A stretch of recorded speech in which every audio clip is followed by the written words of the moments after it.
menentukan hidupmu. Tuhan yang memanggilmu, janganlah ragu, penuhi panggilanmu. Step ada untukmu. Step ada untukmu. Yeah, yeah. Step ada untukmu.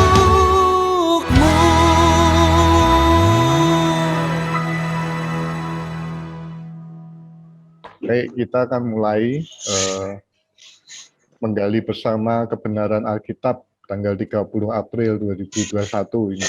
Topiknya manusia di Taman Eden dan rahasia keluarga harmonis.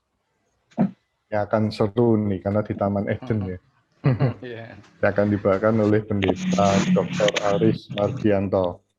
Baik, sebelum kita mulai PA, kita akan bawa dalam doa, nanti saya akan berdoa. Mari kita berdoa bersama-sama. Tuhan, Bapa kami yang kami sembah di dalam nama Tuhan Yesus, kami ucap syukur, anugerah Tuhan, kesehatan, dan kesempatan kami boleh kembali berkumpul dalam Zoom ini untuk mengikuti PA bersama Pak Aris. Tuhan sendiri, Roh Kudus yang mengurapi Pak Aris, Tuhan mengurapi kami semua, supaya apa yang kami pelajari hari ini boleh menjadi rema dalam kehidupan iman kami. Tuhan juga memberkati rekan-rekan yang sebentar mungkin akan join untuk Zoom ini atau mungkin juga belum punya kesempatan untuk bergabung karena kegiatan masing-masing. Biar Tuhan sendiri yang memberkati setiap kegiatan kami. Kasih Tuhan, kami mau menyerahkan pertemuan ini dari awal hingga akhir hanya di dalam nama Tuhan Yesus. Amin. Hey, malam, shalom semuanya. Kita akan mulai PA hari ini. Saya juga tidak perlu jelaskan itu lagi ya, prosedurnya lagi karena sudah ada di grup WhatsApp. Session 1 nanti Pak Aris jelaskan, session 2 kita sharing. Mungkin untuk menyingkat waktu supaya nanti kalau misalnya dalam session sharing banyak yang disampaikan, baik pertanyaan, pendapat dan segala macam, mungkin bisa segera kita mulai aja. Silahkan Pak Aris untuk mulai. Baik, selamat malam Bapak Ibu semuanya dan terima kasih Pak Andi selaku host di sini dan terima kasih banyak kita bisa memulai PA kita dengan tepat waktu dengan tema yang akan saya share screen di sini.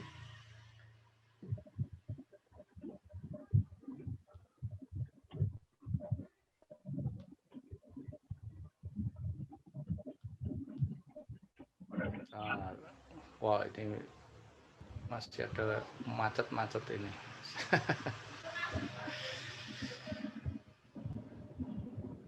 Saya coba share screen dulu.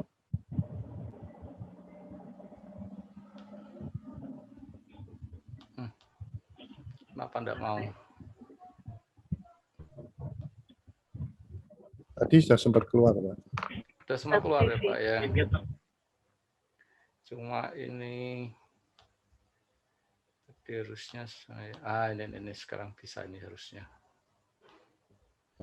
Mau saya perbesar belum mau. Ya. Baik Bapak Ibu semuanya, tema kita manusia di Taman Eden dan rahasia keluarga harmonis.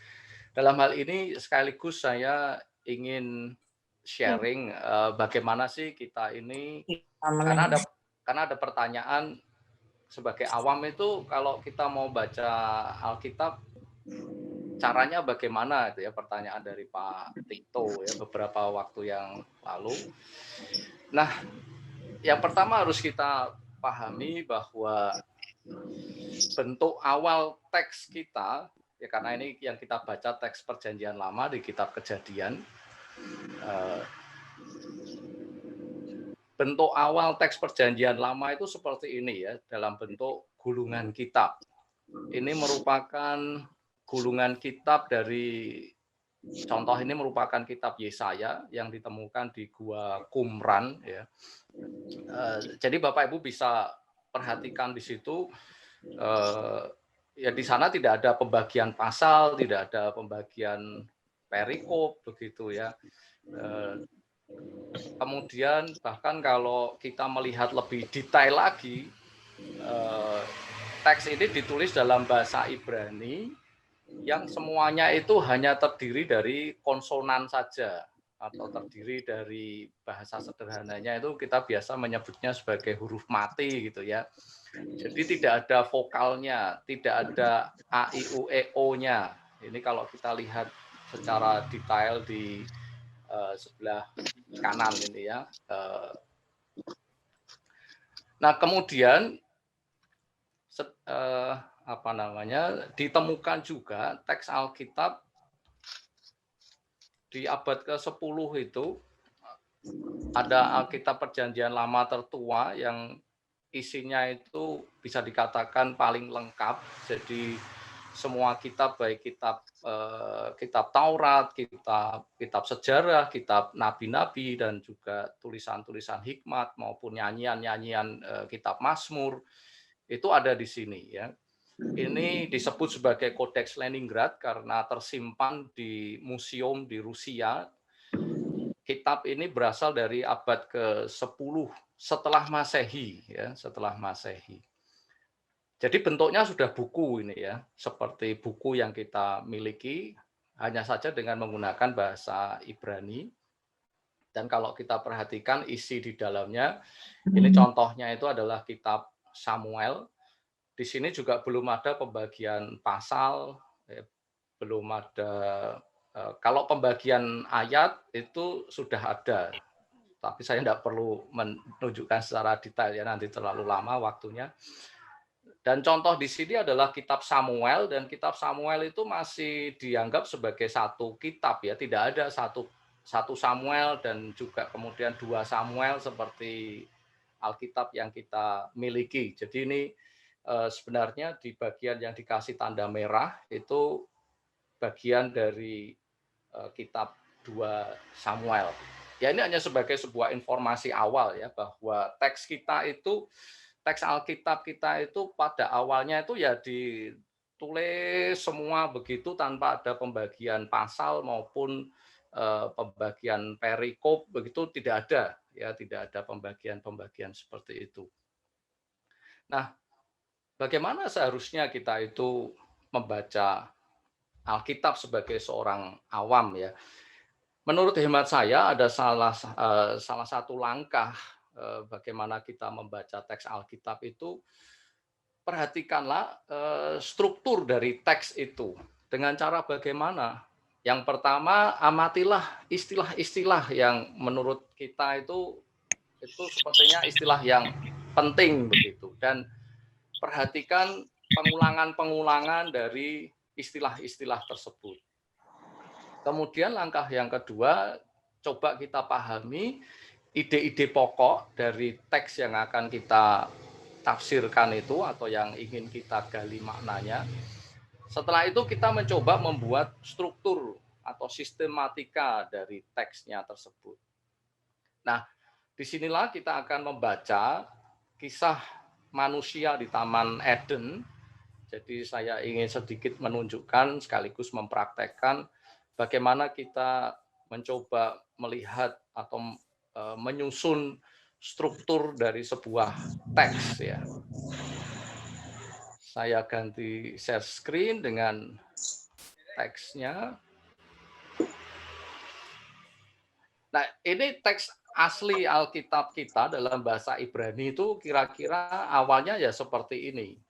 Ini merupakan edisi cetak atau edisi yang sudah ditulis dengan menggunakan sistem komputer begitu, dari Kodeks Leningrad tadi. Jadi Alkitab yang ditemukan dari abad ke-10 itu sudah dibikin digital dan bentuknya itu seperti ini ya. Tetapi malam hari ini tentu saya tidak ingin mengajak kita semua untuk membaca teks ini ya. Kita akan membaca terjemahannya. Ya, di mana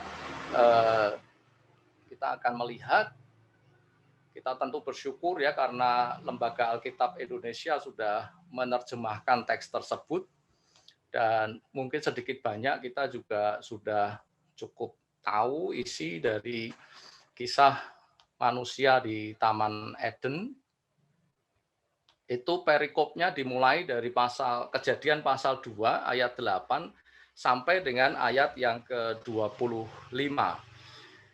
Nah, kita bisa baca dulu, kemudian kita baca ulang begitu, dan seperti yang tadi sudah saya sampaikan, coba lihat kata-kata penting atau yang kita rasa penting yang diulang-ulang di sana. Kalau kita baca dengan baik, maka di dalam teks ini banyak muncul kata pohon ya. Tuhan Allah menumbuhkan berbagai pohon dari bumi yang menarik dan yang baik untuk dimakan buahnya. Kemudian ada pohon kehidupan, kemudian ada pohon pengetahuan yang baik dan jahat. Kan begitu. Nah, kemudian mulai ayat 10 disinggung tentang ada suatu sungai. Nah, berarti ada kata sungai. Sungai mengalir dari Eden, membasahi taman itu, dan seterusnya. Ada 4 cabang, yaitu sungai Pison, kemudian ada sungai Gihon, setelah itu ada sungai Tigris, ya, ada sungai Tigris. Ada sungai Tigris dan sungai Efrat. Saya yakin cerita ini cukup kita kenal dengan baik. Kemudian mulai di ayat 15, nah kalau kita pakai komputer kita bisa enter seperti ini untuk memisahkan begitu ya. Mulai ayat 15, Tuhan mengambil manusia, menempatkan Taman Eden untuk mengusahakan memelihara taman itu. Tuhan Allah memberi perintah. Ya, di sini ada kata perintah. Kemudian bahwa semua pohon boleh dimakan buahnya dengan bebas, tetapi pohon pengetahuan baik dan jahat jangan kau makan. Berarti selain perintah juga Tuhan memberikan larangan. Ya. Kemudian mulai ayat 18 temanya terlihat berganti ya. Tuhan Allah berfirman, tidak baik kalau manusia itu seorang diri saja, aku akan menjadikan penolong. Ya, temanya di sini kemudian berbicara tentang penolong. Tuhan membentuk dari tanah binatang hutan dan seterusnya. Manusia diberi tugas untuk memberi nama kepada binatang-binatang itu. Kemudian manusia memberi nama, tetapi dia tidak menjumpai penolong. Lalu Tuhan membuat manusia itu tidur nyenyak. Ketika tidur diambil salah satu rusuknya, menutup tempat itu dengan daging, dan Tuhan dibangunnyalah seorang perempuan. Nah, lalu berkatalah manusia itu, inilah dia tulang dari tulangku. Jadi si manusia Adam melihat perempuan itu ya, dan mengeluarkan statement seperti ini. Kemudian ayat 24, sebab itu seorang laki-laki akan meninggalkan ayahnya, ibunya, bersatu dengan istrinya, sehingga keduanya menjadi satu daging. Kemudian ayat 25 dikatakan mereka berdua, keduanya telanjang, manusia dan istrinya, tetapi mereka tidak merasa malu. Ya, yang pertama kita bisa dengan mengamati istilah-istilah ini ya. Setelah itu kita mencoba untuk menemukan ide-ide pokoknya. Nah, dari yang kalau saya mengamati teks ini, maka menurut saya ide-ide pokoknya itu akan seperti ini ya. Bahwa ayat 8 itu merupakan sebuah pembukaan. Di mana di situ dikatakan selanjutnya Tuhan Allah membuat taman di Eden di sebelah timur, disitulah ditempatkannya manusia yang dibentuknya itu. Setelah pembukaan, tema berikutnya di ayat 9 sampai 14 berbicara tentang pohon dan sungai, di mana ada 3 jenis pohon, yaitu pohon untuk dimakan buahnya, kemudian ada pohon kehidupan yang diletakkan di tengah-tengah taman, menurut informasi teks ini ya, di tengah-tengah taman, dan ada pohon pengetahuan tentang baik dan jahat. Selain 3 jenis pohon itu, maka disebutkan juga ada 4, mungkin bukan jenis ya, 4 cabang tadi ya. Ada 4 cabang sungai, yaitu Pison, Gihon, Tigris, dan Efrat. Setelah itu, tema berikutnya, pokok gagasannya tentang perintah dan larangan. Tuhan memberi perintah supaya manusia menikmati semua pohon dalam taman itu boleh dimakan oleh manusia. Larangannya adalah satu saja, tidak boleh memakan pohon pengetahuan baik dan jahat. Setelah itu di ayat 18 sampai 24 itu temanya tentang penolong yang sepadan. Di mana ayat 18 Tuhan melihat bahwa kesendirian manusia itu tidak baik, maka Tuhan berencana untuk menjadikan seorang penolong. Di ayat 19 sampai 20a, di situ manusia tidak mendapati penolong yang sepadan ketika dia melihat binatang-binatang. Barulah kemudian Tuhan membangun penolong yang sepadan itu, dan manusia bertemu dengan penolong yang sepadan, dan di ayat 25 bisa dikatakan itu sebagai sebuah penutup di mana memberikan sebuah narasi bahwa manusia yang ada di Taman Eden itu keduanya telanjang dan mereka tidak merasa malu. Ya, dengan kita membuat struktur seperti ini sangat dengan kita membuat struktur seperti ini, kita akan bisa memahami teks itu dengan lebih baik. Ya. Dan kita nantinya juga akan bisa mengamati atau mencoba memahami pesan apa sebenarnya yang ingin disampaikan melalui kisah ini. Nah, di sini saya kemudian akan menunjukkan lebih detail strukturnya itu. Saya kembali ke PowerPoint saya.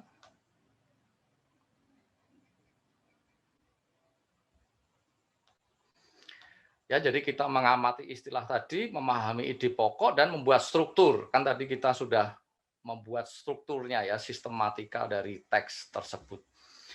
Nah, kalau kita perhatikan ayat 8 tadi adalah pembukaan. Sedangkan ayat 25 itu merupakan penutup. Kemudian ayat 9 sampai 14 berbicara tentang pohon dan sungai. Nah, yang menarik ayat 18 sampai 24 itu temanya tentang penolong. Kalau kita melihat struktur ini, maka kita mendapati bahwa ayat 15 sampai 17 itu relatif posisinya berada di tengah, dan itu temanya tentang perintah dan larangan dari Tuhan kepada manusia. Sehingga struktur ini, kalau kita perhatikan, ya, tema tentang pohon dan sungai itu bisa kita kaitkan dengan tema penolong, sedangkan ayat 8 dan 25 sebagai pembukaan dan penutup itu akan membentuk struktur seperti ini yang dalam penafsiran itu ini disebut sebagai struktur kiastik begitu. Di mana di sini pokok gagasan, terjadi pengulangan pokok gagasan. Ya, di sini ada pembukaan, di sini kemudian ada penutupan, begitu ya, penutupnya. Kemudian ini ada tema tentang pohon dan sungai, di sini ada tema penolong, dan di posisi tengah ini adalah perintah dan larangan. Di mana nanti bagaimana kita bisa memahami bahwa ini merupakan sebuah bentuk kesejajaran ide, ya, di mana ini bisa kita pahami sebagai bentuk kesejajaran ide. Nah, sebelum kita ke sana, di dalam tulisan-tulisan Perjanjian Lama, struktur kiastik seperti ini sangat lazim, ya, sangat lazim untuk dijumpai. Mengapa? Karena kembali kita ingat bahwa sebenarnya bentuk asli dari kitab-kitab perjanjian lama itu kan gulungan ya, dalam bentuk gulungan kitab seperti yang sudah kita lihat tadi contohnya. Karena dalam bentuk gulungan, maka saya akan coba kembali saja ke karena bentuk awalnya itu adalah gulungan seperti ini, maka kalau kita bayangkan, misalkan di baris kursor saya bisa diikuti ya, kalau saya bisa ya. Bisa, Pak, bisa. Ya, misalkan kan dimulainya karena ini bahasa Ibrani berarti dari kanan ke kiri ya. Misalkan tema pembukaannya itu pasti kan dari sebelah kanan ini ya, pembukaannya di sebelah kanan. Kemudian nanti misalkan di kolom berikutnya itu berbicara katakanlah ya tentang buah dan pohon tadi, pohon dan sungai. Kemudian bagian tengahnya bicara tentang perintah dan larangan. Setelah itu bicara tentang penolong yang sepadan. Terus bagian akhirnya adalah penutup. Kalau ditempatkan dalam posisi seperti itu, maka kita akan bisa memahami ide gagasan yang diletakkan di tengah itu merupakan pesan yang dianggap penting untuk diperhatikan. Sehingga disusun dengan struktur seperti tadi, karena bentuknya gulungan, ketika orang membaca, maka itu akan menjadi posisi yang paling enak ya. Saudara bisa bayangkan, jadi gulungan itu di kanan kirinya kita pegang dengan tangan kita, maka posisi yang paling posisi di tengah itu akan menjadi posisi yang paling cocok untuk kita itu menemukan ide penting yang ingin disampaikan. Ya, karena bentuknya gulungan. Beda halnya kalau bentuknya buku ya, itu struktur seperti tadi tidak terlalu relevan. Nah, itu hanya sebagai sebuah alasan ya mengapa kalau kita itu terbiasa mengamati struktur teks dalam Perjanjian Lama, akan banyak kita jumpai bentuk struktur seperti ini. Tapi mungkin Bapak Ibu Saudara masih bertanya-tanya di mana letak kesejajarannya antara tema pohon dan sungai dengan tema penolong, misalkan seperti itu ya. Nah, mari kita perhatikan bahwa Tuhan menumbuhkan pohon tujuannya untuk apa? Dikatakan sebenarnya pohon itu supaya buahnya bisa dimakan. Ya, jadi untuk mencukupi kebutuhan makan. Nah, sedangkan sungainya untuk apa? Ya, sungai kita tahu bahwa sungai itu di sana, di sana itu ada air, sehingga sungai itu berfungsi menjadi sumber minuman, sehingga pohon dan sungai itu berbicara tentang makanan dan minuman, berbicara tentang kebutuhan yang paling mendasar untuk manusia itu bisa hidup. Nah, kita kan tahu ya, makan dan minum ini urusan perut. Kalau kita kemudian definisikan dengan istilah modern, kita bisa katakan ini adalah persoalan ekonomi kan begitu ya. Sesuatu yang berurusan dengan perut ya, makan dan minum. Dan itu Tuhan sediakan ketika manusia itu berada di Taman Eden. Tetapi rupanya Tuhan tidak berhenti di situ. Tidak hanya berhenti memberikan makan dan minum untuk manusia yang Tuhan ciptakan. Tuhan melihat bahwa kesendirian manusia itu tidak baik. Dan ini sebenarnya kalau kita kaitkan dengan kisah penciptaan di pasal yang pertama, tentu ini sangat menarik karena di dalam kisah penciptaan di Kejadian pasal 1, Tuhan selalu mengatakan setiap kali Tuhan itu selesai menciptakan, Tuhan selalu katakan baik ya. Terang itu baik, kemudian cakrawala itu baik dan seterusnya. Tetapi sampai di sini ketika Tuhan melihat manusia itu sendirian, di situ Tuhan katakan ini tidak baik gitu ya. Sehingga Tuhan berkehendak untuk memberikan penolong. Ya, penolong yang sepadan. Nah, berbicara tentang apa penolong di sini? Berbicara tentang keluarga, berbicara tentang relasi. Ya, berbicara tentang relasi.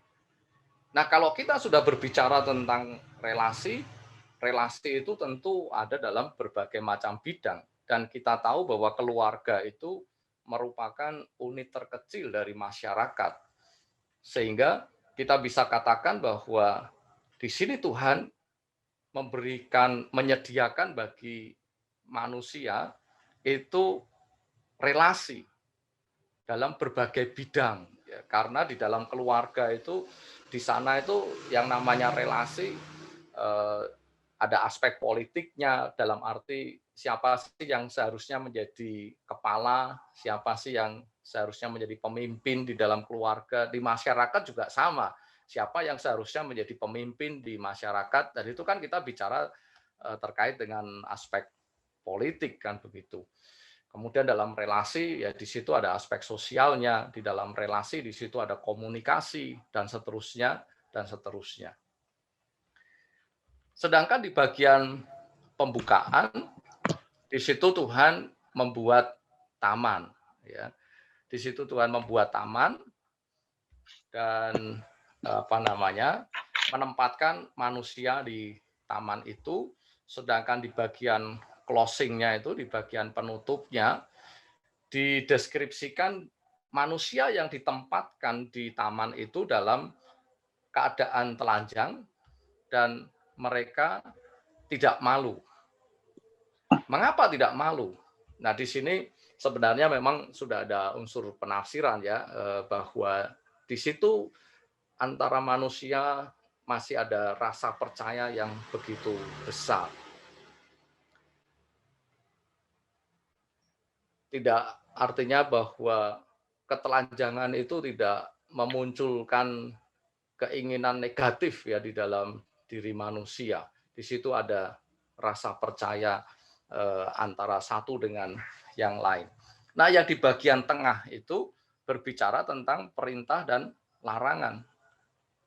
Mungkin sementara ini tadi memang terkesan bahwa Tuhan itu menempatkan manusia di Taman Eden dengan tujuan untuk mengusahakan dan memelihara taman tersebut. Ini nanti akan kita lihat lebih jauh lagi ya, melalui teks aslinya. Tetapi Tuhan juga memberikan larangan, ya jangan makan buah pengetahuan yang baik dan jahat. Dengan struktur seperti ini, ya dengan struktur seperti ini, tentu kita sudah akan bisa mengambil kesimpulan-kesimpulan, nilai-nilai kebenaran yang mungkin sudah bisa coba kita renung-renungkan begitu ya, bahwa ya. Ya, hati-hati tutupnya ada membuka. Oh, sorry, saya pikir ada yang mau bertanya. Ya, mohon mic-nya bisa di mute dulu ya bagi Bapak Ibu semua. Ya, strukturnya seperti ini. Nah, ya tapi kan ini pengamatan kalau kita membaca dari teks bahasa Indonesianya saja.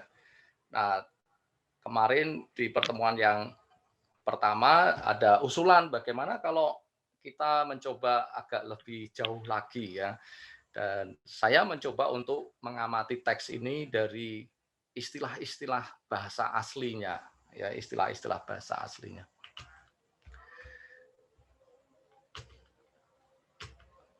Ya ini tadi aja menegaskan ya bagian intinya. Nah, langkah lebih lanjut untuk kalau kita ini katakanlah belum puas ya dengan struktur tadi saja, kita ingin mencari informasi lebih lanjut untuk menjelaskan istilah-istilah dalam bahasa aslinya, ya dalam bahasa aslinya. Atau kita melangkah lebih lanjut lagi mencari informasi penjelasan aspek-aspek kesejarahan yang tercermin di dalam teks itu. Karena kan disinggung tentang sungai Pison, Gihon, Efrat, Tigris, sebenarnya itu posisi lokasinya di mana. Kemudian kita ingin apakah di sana tercermin adanya adat istiadat, tradisi atau budaya Israel kuno pada waktu itu.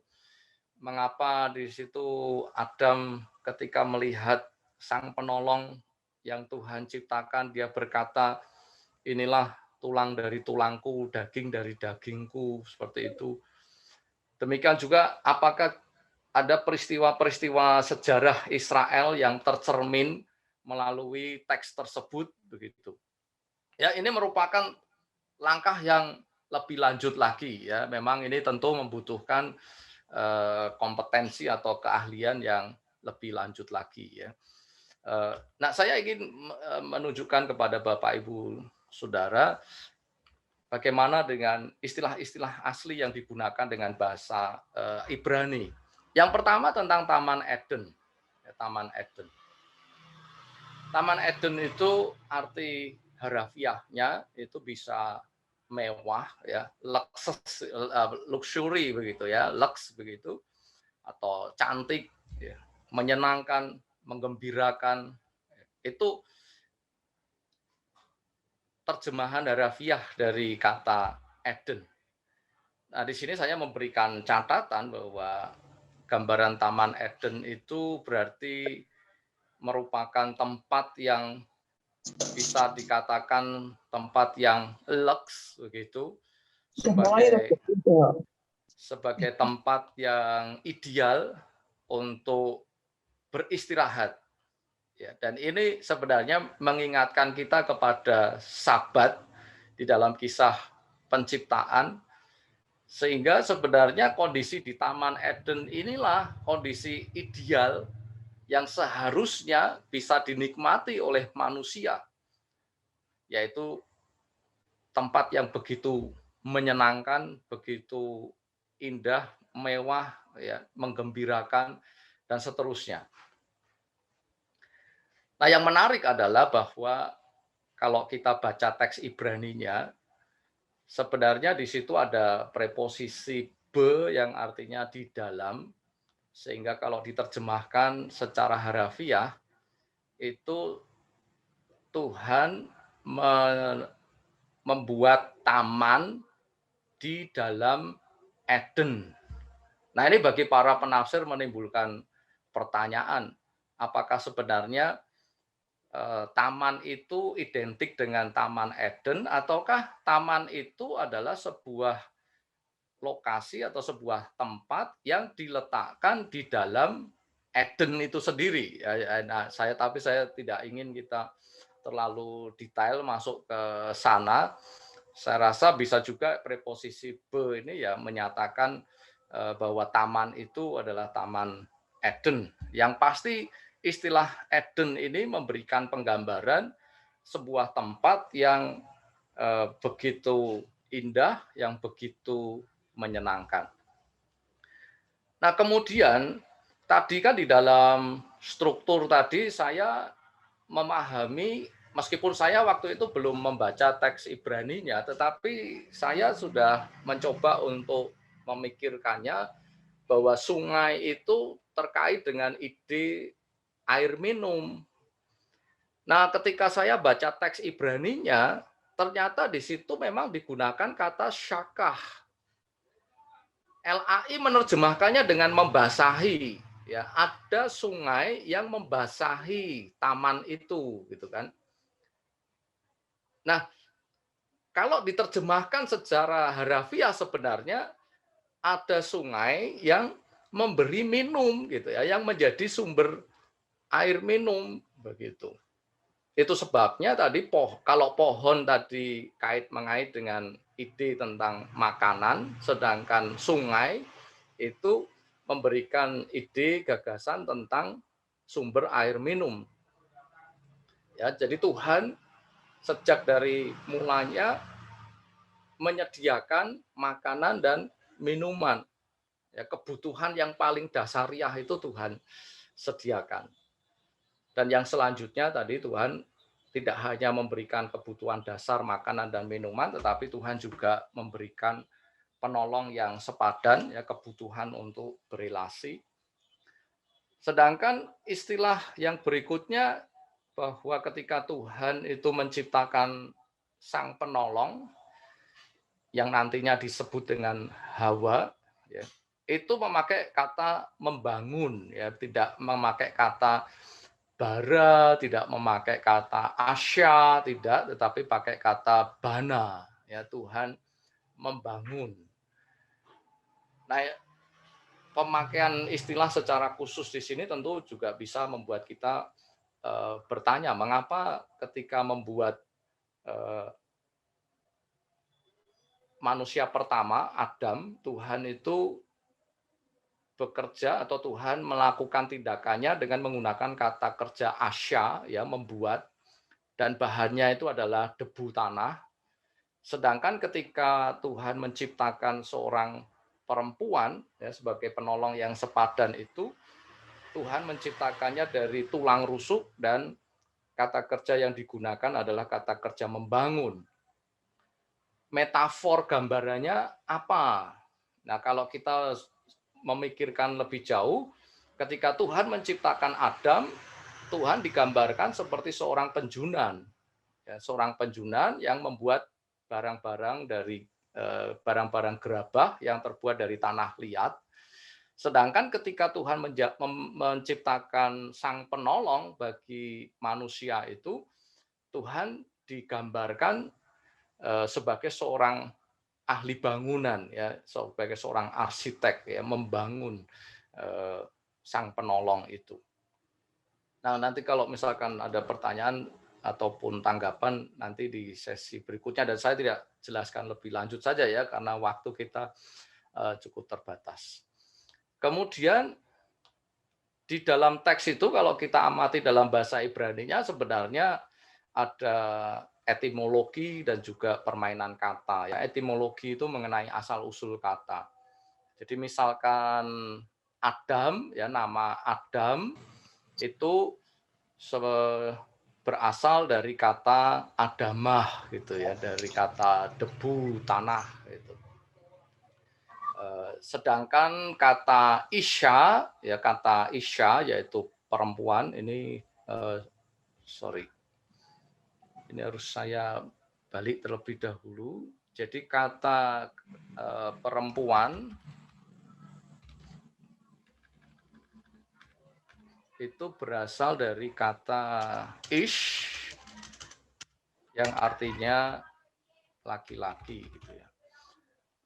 Jadi dalam bahasa Indonesia itu kata perempuan dan kata laki-laki itu sangat berbeda sekali ya. Tapi kalau dalam bahasa Ibrani kata perempuan dan laki-laki itu akarnya itu sama ya, ish, ya. Dari isya itu dari ish gitu.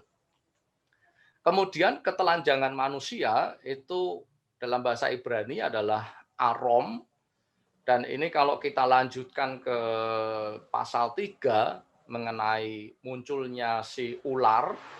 Ular itu dipahami sebagai, dideskripsikan sebagai binatang yang cerdik. Nah, kata cerdik itu dalam bahasa Ibrani adalah arum. Oleh karena arumnya si ular, manusia akhirnya ya dengan tertipu dan dia manusia itu menyadari aromnya. Ya, jadi ini bagi orang Ibrani terdengar sebagai sebuah permainan kata yang tentu cukup menarik perhatian ya, bahwa aromnya ketelanjangan manusia itu disadari oleh manusia oleh karena kecerdikannya si ular ya, arumnya si ular. Ya, tentang hal ini saya juga tidak, saya rasa cukup untuk kita ketahui saja. Nah, yang menarik di sini dikatakan di dalam teks kita di Kejadian pasal 2 tadi, pohon yang diletakkan di tengah taman itu adalah pohon kehidupan ya, betoh hagan ya, di tengah taman, yang diletakkan di tengah taman itu adalah pohon kehidupan. Tetapi anehnya kalau kita membaca Kejadian pasal 3 ayat 3, si Hawa itu ngomong, kami tidak boleh makan pohon yang ada di tengah taman. Dan yang dimaksudkan berarti adalah pohon pengetahuan yang baik dan jahat. Kan begitu. Sehingga bisa menimbulkan pertanyaan, sebenarnya yang ada di tengah taman itu pohon kehidupan ataukah pohon pengetahuan yang baik dan yang jahat, kan gitu. Kan bisa menimbulkan pertanyaan seperti itu ya Bapak Ibu Saudara semuanya. Nah, kalau saya sih memahami apakah ini menunjukkan bahwa manusia itu gagal fokus ya, bahwa sebenarnya yang Tuhan letakkan di tengah itu adalah pohon kehidupan, tetapi manusia justru melihatnya yang di tengah taman itu adalah pohon pengetahuan yang baik dan yang jahat. Ya, saya coba memahaminya seperti itu. Kemudian yang menarik lagi, berulang kali di dalam teks bahasa Indonesia kita dipakai kata buah. Mohon maaf, ini ada yang mungkin, oke, saya sudah bisa mute ya. Berulang kali dipakai kata buah. Tetapi kalau kita baca teks Ibraninya, itu sama sekali tidak ada kata buah di sana. Ya, bahasa Ibrani buah itu peri. Itu tidak ada ya.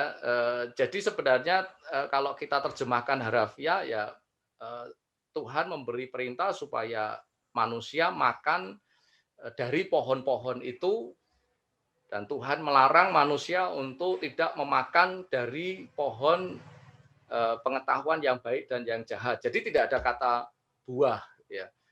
Tapi LAI menerjemahkannya dengan ada kata buah. Dan bahkan kalau kita melihat lukisan-lukisan Adam dan Hawa di Taman Eden, biasanya ya di sana ada pohon dengan pohon buah-buahan, dan buahnya itu buah apel gitu ya. Diidentikan seolah-olah buahnya itu buah apel, itu yang biasa digambarkan digambarkan di ilustrasi-ilustrasi. Nah, saya tidak tahu mengapa buahnya bukan buah durian atau buah mangga gitu ya. Nah, yang lebih menarik lagi, kalau kita membaca yang di ayat 15 itu, bahwa Tuhan menempatkan manusia di Taman Eden, dalam terjemahan LAI, itu untuk mengusahakan dan memelihara taman itu. Ya, dalam bahasa Ibraninya, le'ofda ulesomrah, ya, jadi untuk diterjemahkan oleh LAI untuk mengusahakan dan memelihara taman itu. Nah, di sini yang aneh adalah kalau ini ya, akhiran huruf yang terakhir ini dalam bahasa Ibrani ini dibacanya ini gitu ya, akhiran di sini ini menunjuk pada bentuk feminim. Dalam bahasa Ibrani itu kata benda itu dibedakan, ada maskulin dan ada feminim. Nah, kata ini menggunakan feminim, sedangkan taman dalam bahasa Ibrani itu maskulin. Kan enggak cocok ya, enggak cocok di situ.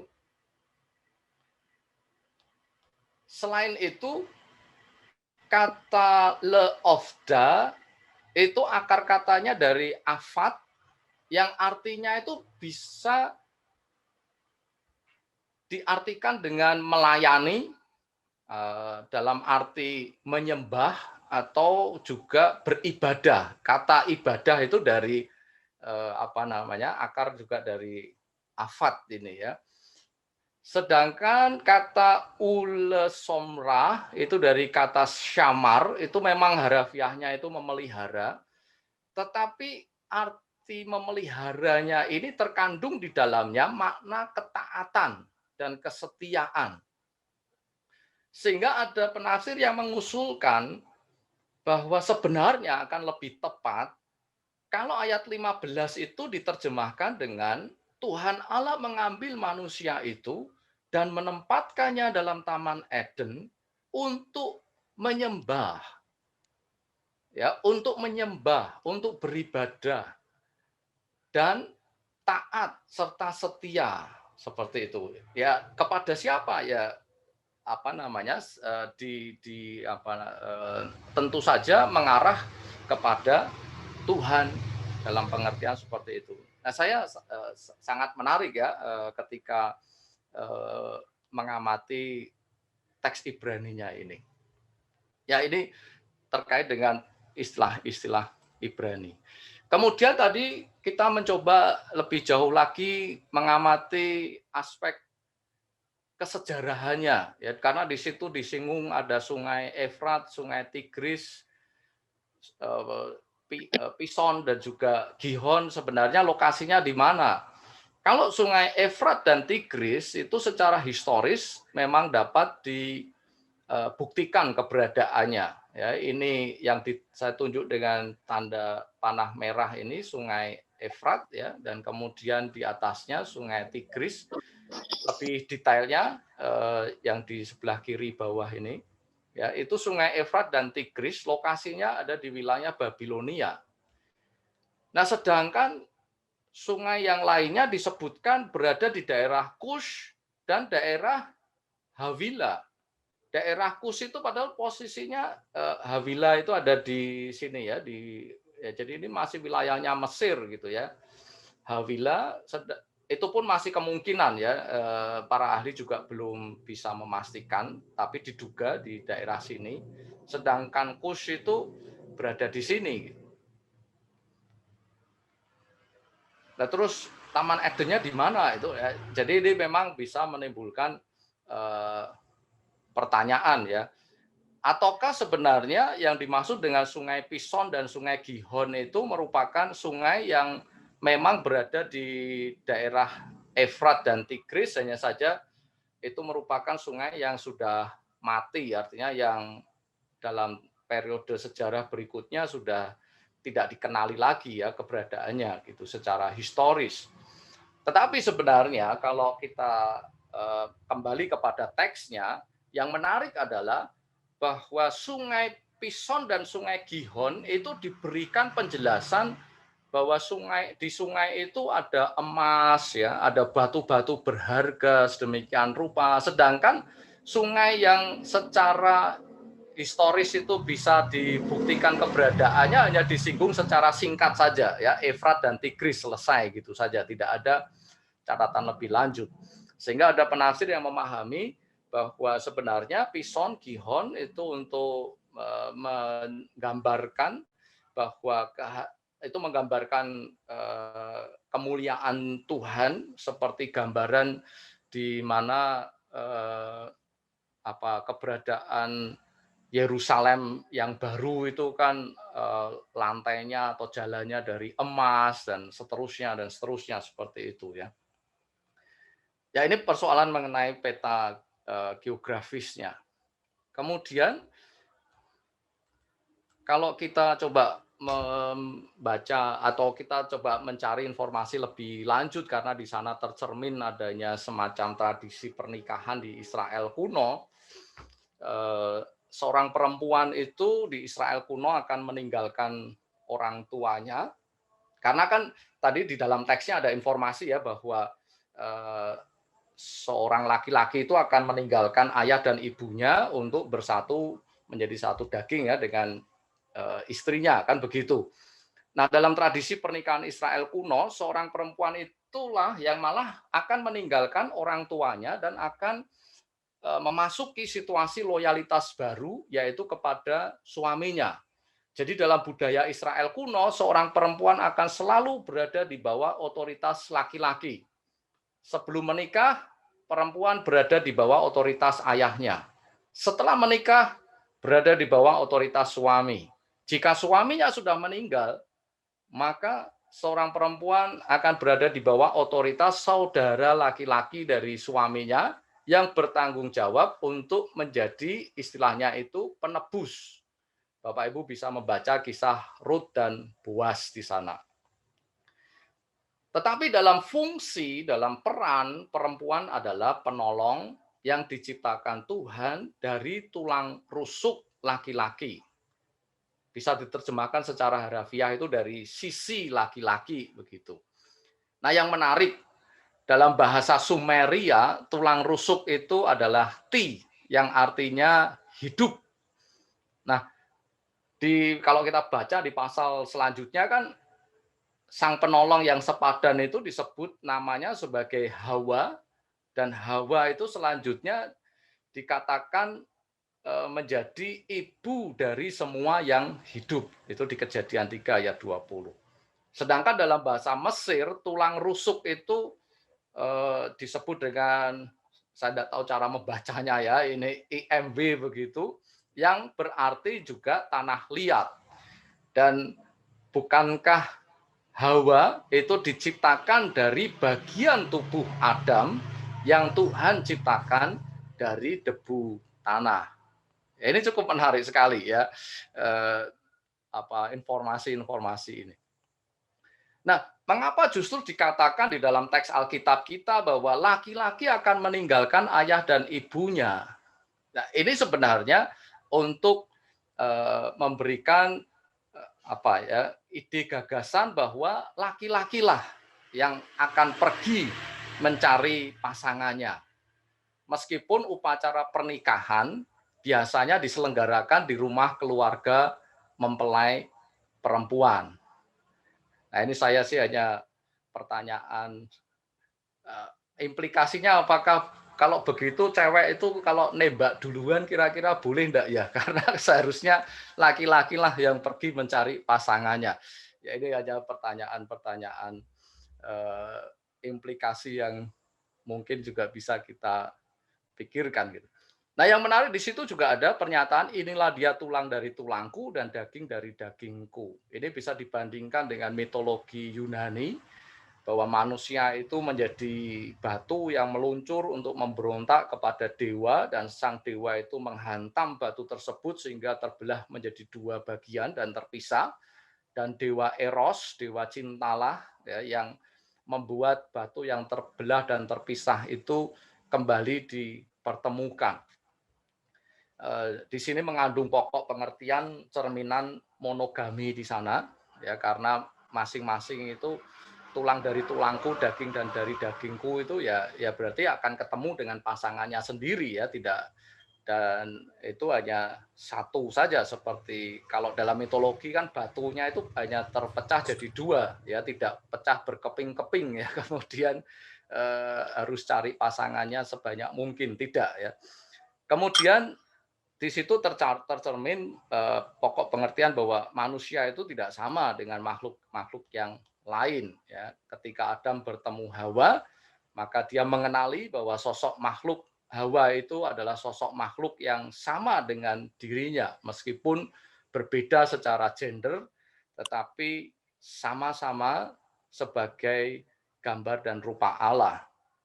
Dan pernyataan inilah dia tulang dari tulangku dan dari dagingku, pada dasarnya itu merupakan sebuah komitmen untuk tidak saling melukai ya, karena sang penolongnya itu dilihat sebagai tulangnya sendiri, dagingnya sendiri. Tidak mungkin ya orang itu akan menyakiti tulang dan dagingnya sendiri. Nah, yang terakhir, ini slide terakhir saya, apa sih nilai-nilai spiritual yang sekiranya bisa kita petik dari berbagai macam pengamatan kita terhadap terhadap teks tadi. Yang pertama bahwa hanya Tuhan yang tahu apa yang baik dan buruk bagi manusia. Dan Tuhan itu tahu apa yang menjadi kebutuhan dasar manusia. Dan itu tentu sesuatu yang baik untuk diberikan kepada manusia, yaitu kebutuhan dasar, ya, kebutuhan ekonomi. Dan yang kedua, manusia itu pasti membutuhkan yang namanya relasi dalam segala bidang, di tengah keluarga maupun di tengah masyarakat, ya, di mana keluarga adalah unit masyarakat terkecil. Dan sebenarnya tadi setelah kita mengamati teks bahasa Ibrani-nya, perintah Tuhan yang betul-betul sebenarnya sebagai perintah itu kan di ayat 16 ya, bahwa manusia itu diperintahkan Tuhan untuk menikmati buah pohon yang ada di Taman Eden. Dengan kata lain, Tuhan itu manusia diperintahkan Tuhan untuk dapat menikmati kebaikan-kebaikan Tuhan. Hanya saja manusia itu akan bisa menikmati kehidupan di dalam berkat anugerah Tuhan, menikmati kebaikan Tuhan, selama manusia memperhatikan perintah dan larangan Tuhan. Dengan cara bagaimana? Menyembah, beribadah dalam ketaatan dan kesetiaan kepada Tuhan. Dan yang ketiga, bahwa manusia itu akan mampu menciptakan kehidupan, dan lebih spesifik itu keluarga yang harmonis, bila mana ada sikap yang didasarkan pada kesadaran bahwa kamu adalah daging dari dagingku dan tulang dari tulangku, dan ada rasa percaya antara satu dengan yang lain. Nah, dalam hal ini keluarga harmonis perlu memperhatikan pemenuhan dua aspek kebutuhan itu, yaitu kebutuhan ekonomi dan juga kebutuhan relasi. Ya, tidak cukup hanya kita itu memenuhi kebutuhan ekonomi tetapi tidak memberikan relasi, ya, kasih sayang yang baik. Tapi juga tidak bisa kita hanya berorientasi pada memberikan relasi yang baik tanpa kita memperhatikan pemenuhan kebutuhan ekonomi. Dan dasar dari semuanya itu sekali lagi adalah persekutuan hidup dan ketaatan kepada Tuhan. Demikian Bapak Ibu, saudara-saudara semuanya, apa yang bisa saya paparkan. Mohon maaf waktunya agak molor di sini. Dan saya kembalikan kepada Pak Andi selaku moderator di sini. Silakan Pak Andi. Buat kamu yang peduli masa depan, Step ada untukmu. daftar yuk di 0858 0001 0004. Kuliah di STEP, mantap! Terima kasih Pak Aris. Iya.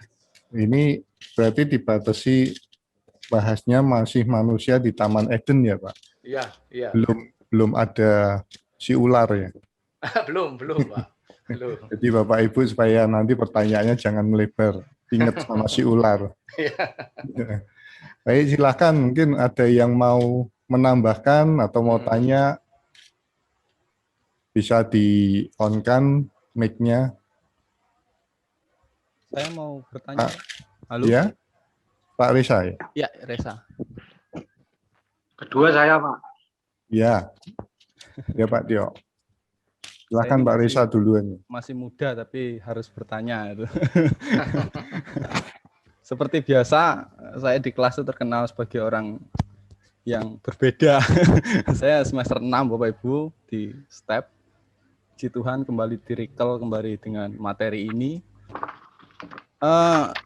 Mungkin saya akan utarakan terkait dengan pertanyaan-pertanyaan hermeneutik gitu Pak Aris. Tadi ketika saya melihat penjelasan Pak Aris mengenai hubungan antara penolong dengan pohon dan sungai tadi, saya langsung berusaha untuk mencari teks yang sudah dituju gitu. Nah, menariknya lagi saya mendapatkan sebuah pertanyaan hermeneutik ini yang menurut kita bisa bahas artinya pada malam hari ini. Sebelum Tuhan itu menciptakan Hawa untuk menjadi seorang penolong arti itu, di ayat yang ke-18 itu tadi Pak Aris sudah katakan bahwa Tuhan pertama kalinya mengatakan tidak baik artinya, kalau manusia itu seorang diri saja. Tetapi di ayat yang ke-19 ini Tuhan melakukan option nih Pak. Lalu Tuhan Allah membentuk dari tanah segala binatang hutan dan segala burung udara. Nah, ini option yang pertama ini Pak. Nah, barulah ketika di ayat 20 dikatakan bahwa tetapi baginya sendiri ia yang adalah Adam tidak menjumpai penolong yang sepadan dengan dia. Menariknya lagi ketika saya cari bahasa aslinya, dia menggunakan Alkitab ini menggunakan kata dasar yasyar tuh untuk membentuk tadi itu. Yang kalau saya implikasikan juga bisa dikaitkan sebagai seorang penjunan dari Pak Aris bilang itu. Seorang yang membentuk sebuah. Nah, ini hal yang menarik yang menurut saya perlu saya utarakan gitu. Artinya dari sini kita sudah mendapatkan sebuah pertanyaan hermeneutik gitu, Pak. Ya, coba to the point aja biar waktunya agak cepat. Bahwa apakah Tuhan dalam hal ini mengalami kegagalan terkait dengan membentuk seorang penolong? Hal ini, Pak. Itu saja sih, Pak, yang saya ingin utarakan. Oke, silakan selanjutnya. Saya, Pak. Ya, Pak Tio ya. Nah, ini Pak Aris. Dengan adanya Hawa mengambil atau memakan pohon kehidupan tentang baik dan buruk itu, berarti pada saat itu Hawa maupun Adam yang kemudian memakannya juga sudah mempunyai pilihan, mempunyai kehendak bebas, Pak Aris. Nah, apakah kehendak bebas yang Adam dan Hawa miliki waktu itu sudah ditetapkan oleh Allah pada saat menciptakan Adam dan Hawa itu, atau itu timbul dari karena dia memakan pohon itu, Pak Aris? Seperti yang sudah kita ketahui sampai sekarang pun, sampai detik ini pun kan kita manusia memiliki kehendak bebas. Jadi kehendak bebas itu berarti sudah ada sejak awal manusia diciptakan melalui Adam dan Hawa itu. Terima kasih, Pak. Ya, selanjutnya saya Pak. Selamat malam Pak. Ya, malam. Silakan. Ya. Saya cuma menggarisbawahi yang ini Pak. Teman yang sepadan ini Pak. Jadi kan dari yang aktualnya sepadan ini apakah artinya selalu istri atau wanita itu selalu kalah dengan laki-laki, dan memang kenyataannya di budaya yang tadi Pak Aris singgung pun juga seperti itu gitu kan, budaya Yahudi. Tapi sebetulnya kan pada kenyataannya yang apakah ini sepadannya yang berlawanan, sedangkan kenyataannya antara suami dan istri selalu terjadi pertentangan gitu kan. Nah, tolong dijabarkan di arti dalam sepadan tersebut, Pak. Saya kira demikian dari saya. Terima kasih. Ya.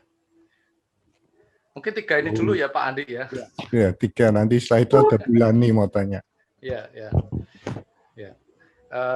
Baik, yang pertama dari Saudara Reza, di sini tentu kita harus teliti di dalam membaca teks itu, bahwa Tuhan membuat binatang itu tidak dalam motif menciptakan penolong sepadan.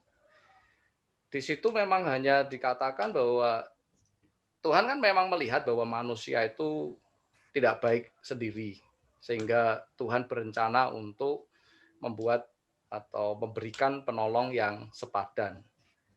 Sebenarnya itu merupakan semacam pengantar ya mengenai apa yang hendak Tuhan lakukan. Tetapi kemudian si penulis ini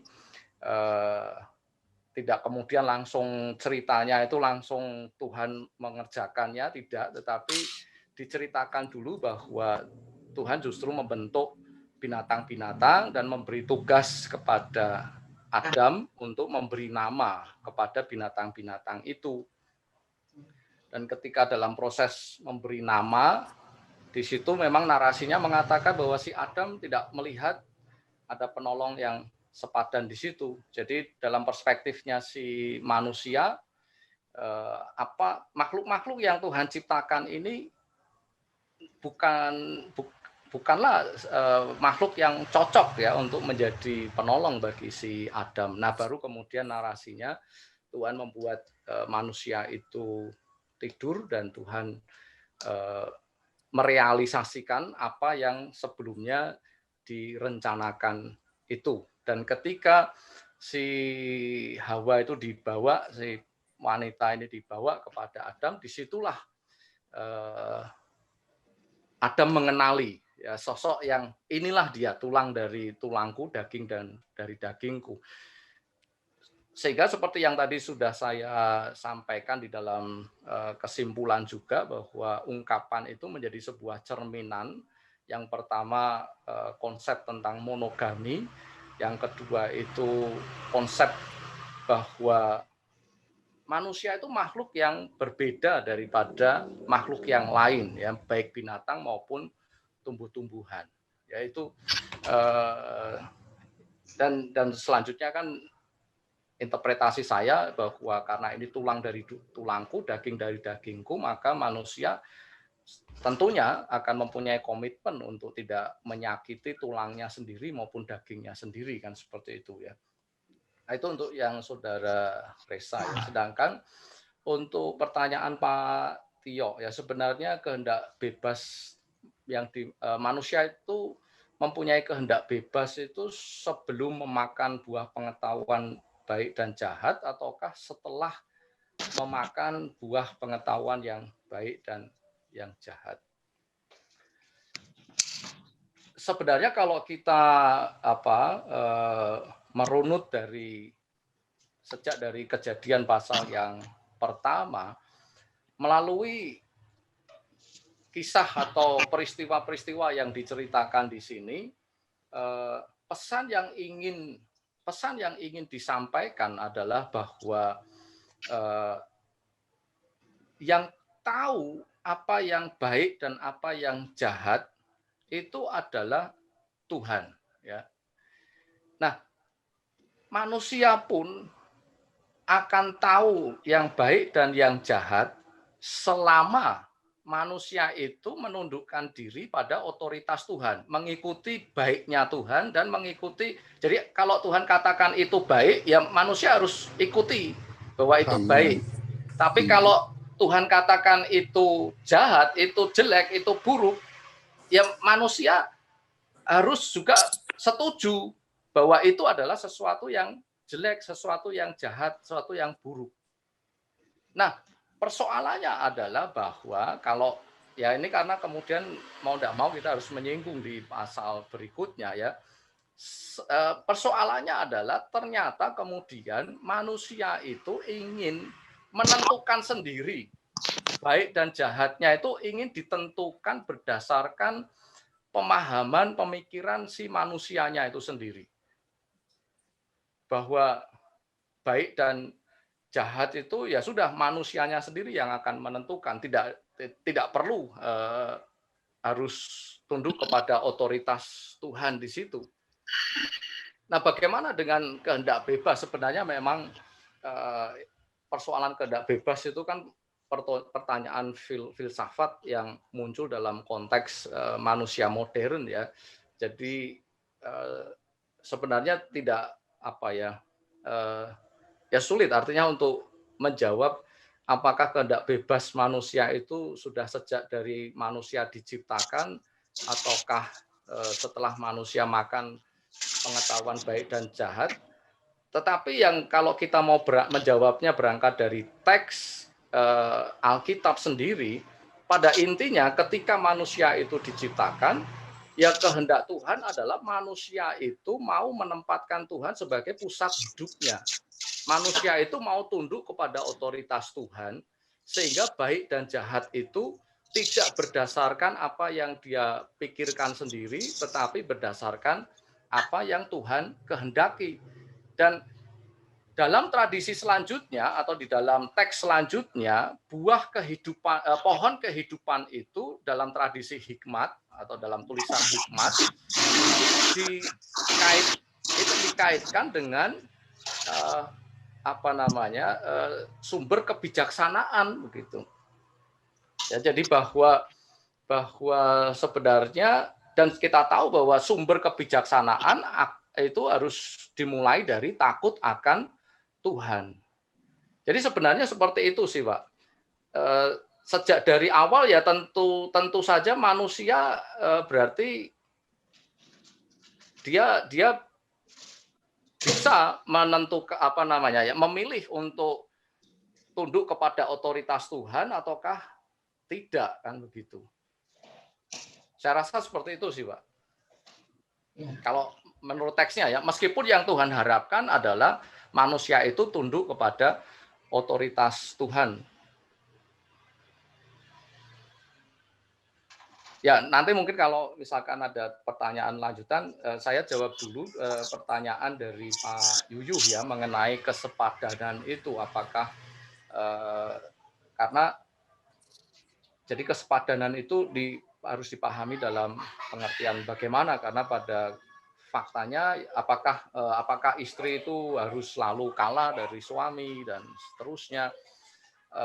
Kembali lagi kalau berdasarkan informasi teks, artinya apa yang tertulis dari teks itu sendiri bahwa Hawa itu atau perempuan sebagai penolong yang sepadan itu diciptakan dari tulang rusuk atau dari sebelah sisi dari laki-laki, ya sebenarnya dalam hal fungsi atau dalam hal peran itu sejajar, ya, fungsi dan peran antara laki-laki dan perempuan. Demikian juga dalam hal martabat, hakikat, status itu juga sama, yaitu laki perempuan itu serupa dan segambar dengan Allah. Tetapi di dalam konteks katakanlah kalau kita berbicara kepemimpinan begitu ya, bahwa mau tidak mau di dalam sebuah keluarga selalu harus ada pemimpinnya kan gitu. Nah, siapa yang seharusnya menjadi pemimpin di dalam keluarga? Ya laki-laki lah yang seharusnya menjadi pemimpin. Dan itu dalam konteks perjanjian baru pun dipahami dalam pengertian yang sama. Jadi kalaupun laki-laki sebagai pemimpin itu bukan berarti bahwa seorang laki-laki akan bertindak otoriter semena-mena kepada istrinya, kan tidak seperti itu. Karena sekali lagi dari dalam hal hakikat, ya, martabat, status itu sama, serupa dan segambar dengan Allah. Kemudian dalam fungsi dan peran itu juga setara gitu ya, sejajar begitu. Saya rasa jadi pemahaman sepadan dalam pengertian itu ya Pak Yuyuf ya. Ya, demikian Pak Andi yang bisa saya sampaikan. Saya kembalikan ke Pak Andi dulu karena Pak Andi sebagai moderator sehingga supaya percakapan kita bisa terkoordinir dengan baik. Ya Pak, terima kasih. Tapi itu tanya boleh ya? Siapa nih? Pak Rus. Ya. Oh, jadi diurutkan ya Pak Rus, maaf ya. Boleh, jadi nanti ini Bulani tadi yang akan tanya, terus ada Ibu Dewi, setelah itu Pak Ros, Pak Budi ya. Ya, mungkin dari Bu Lani dulu. Ya, saya mau tanya, itu kan di Kejadian 1 ayat 27 itu, maka Allah menciptakan manusia itu menurut gambarnya, gitu ya. Itu dikatakan Allah menciptakan manusia. Yang kedua itu pasal 2 ayat 7 dikatakan ketika itulah Tuhan Allah membentuk manusia. Itu di sini menciptakan, apa bedanya menciptakan dan juga membentuk. Terus yang kedua dari debu tanah itu dan menghembuskan nafas hidup. Ini yang itu ya, rawah apa sama nepes ya, nafas hidup. Nah, itu kalau menurut saya kalau itu kan ada di Sakaria 12 ayat 1 itu Tuhan itu yang menciptakan roh dalam diri manusia, yaitu tadi itu nafas hidup itu betul atau enggak. Terus yang kedua itu di dalam Pengkhotbah 12 ayat 7 itu dikatakan bahwa yang tadi membentuk dari debu tanah dan debu kembali menjadi tanah seperti semula dan roh kembali ini tertera lagi roh kembali kepada Allah yang mengaruniakannya. Nah, di situ saya ingin tahu apa bedanya menciptakan manusia tadi dan juga membentuk manusia itu. Gitu, Pak. Makasih. Silakan Bu Dewi. Ya, terima kasih untuk Pak Andi. Saya mau menanyakan kepada Pak Pendeta Aris tentang tadi kalau nggak salah disebutkan tentang kedudukan wanita setelah menikah itu di bawah dari suaminya, begitu kan Pak? Terus kemudian ada juga disebut kalau suaminya meninggal nanti kerabatnya lah yang menebus gitu, kerabat dari suami maksudnya gitu kan, saudara dari suami yang akan menebusnya gitu. Nah, saya tadi sempat mendengar kalau wanita itu belum nikah di dalam keluarga, dia yang ada di atas ayahnya, seperti itu. Benarkah demikian? Di bawah otoritas ayahnya. Oh, di bawah. di bawah otoritas ayahnya. Seperti itu ya Pak ya. Andri. Andri. Ya udah Pak, saya cuma tadi sempat dengarnya seperti itu. Berarti maksudnya tetap posisinya itu laki-laki di atas perempuan gitu ya Pak ya? Dalam keluarga. Di dalam keluarga, di dalam ya, hubungan relasi lah dengan keluarga seperti itu. Maksudnya inti laki di atas perempuan seperti itu. Untuk budaya di Yahudi ataukah di dalam apa yang Tuhan firmankan di dalam seperti itu? Orang itu. Apakah bisa dijelaskan Pak Pendeta Aris Magianto? Ya. Lanjutkan dulu dengan penanya lainnya. Pak Rus, silahkan. Selamat malam, Pak Andi. Terima kasih. Malam. Masih terkait di Taman Eden. Pak Aris, di sana disebutkan tadi ada pohon pengetahuan dan baik, dan satu lagi pohon kehidupan. Nah, ketika mereka, Hawa dan Adam ini memakan buah dari pohon pengetahuan baik dan jahat, kenapa tidak boleh memakan buah dari kehidupan itu, dari pohon kehidupan? Nah, selama ini saya sih sedang menunggu pembahasan tentang pohon kehidupan itu apa dan kenapa begitu dijaganya sehingga tidak diberi kesempatan Adam dan Hawa itu untuk memakannya. Terima kasih, itu aja. Ya. Pak Ros. Terakhir Pak Budi. Ya, terima kasih. Selamat malam semuanya. Shalom. Suara saya bisa didengar Pak Aris? Bisa, Pak. Baik ya. Ya, seperti saya kira hampir sama dengan Bu Lani. Seringkali saya sulit di dalam menjelaskan, di dalam pertanyaan Kejadian 1 ayat 26, 27 yang dikaitkan dengan Kejadian 2 ayat berapa tadi ya, mengenai Adam membentuk ya, oke. Kayak semacam mungkin kayak seperti yang kemarin dijelaskan oleh Pak Aris mengenai keberadaan terang dan benda terang begitu mungkin ya. Tapi kemudian kalau ini agak lebih dalam sedikit, di Kejadian 6 itu ditulis ada anak Allah dan anak-anak manusia. Jadi seolah-olah bahwa Kejadian 1 ayat 6 ayat 26-27 itu menunjuk bahwa Allah menciptakan manusia laki-laki dan perempuan, habis itu Allah juga membentuk Adam. Kemudian juga ada manusia-manusia raksasa. Nah, saya tidak pernah mempelajari bahasa aslinya Pak Aris. Tapi dalam King James-nya disebut sons of God and daughters of men. Terima kasih, itu aja Pak Aris. Cukup Pak, terima kasih Pak. Ya. Baik, saya jawab dulu ya Pak Adi ya. Ya. Di situ tadi pertanyaan Bu Lani dan Pak Budi senada ya mengenai hal sebenarnya Tuhan itu menciptakan ataukah Tuhan itu membentuk.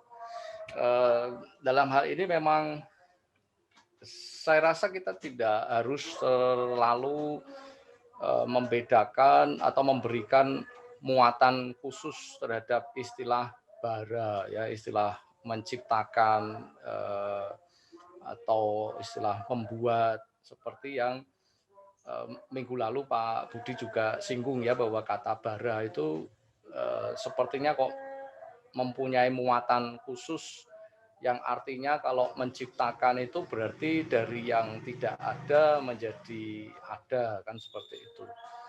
Sebenarnya memang kata istilah bara itu jarang dipakai ya di dalam Alkitab, tetapi di dalam konteks pemakaiannya di sana tidak ada semacam konsep filosofis mengenai sebuah bentuk penciptaan dari tidak ada menjadi ada begitu. Karena kan ketika dikatakan pada mulanya Tuhan menciptakan langit dan bumi, kemudian narasinya kan bumi belum berbentuk, kosong, kemudian kegelapan menutupi samudra raya. Sehingga kemudian kita sudah di situ aja sudah akan bertanya-tanya, lantas siapa yang membuat, yang menciptakan kegelapan itu? Siapa yang mengadakan samudra raya itu? Gitu kan? Kalau Tuhan itu adalah terang, bagaimana mungkin kemudian dari terang itu bisa tercipta kegelapan misalnya? Wah, ini sudah akan masuk kepada filsafat ontologis mengenai apa itu sebenarnya ada dan apa itu tidak ada. Apakah di dalam realitas itu mana?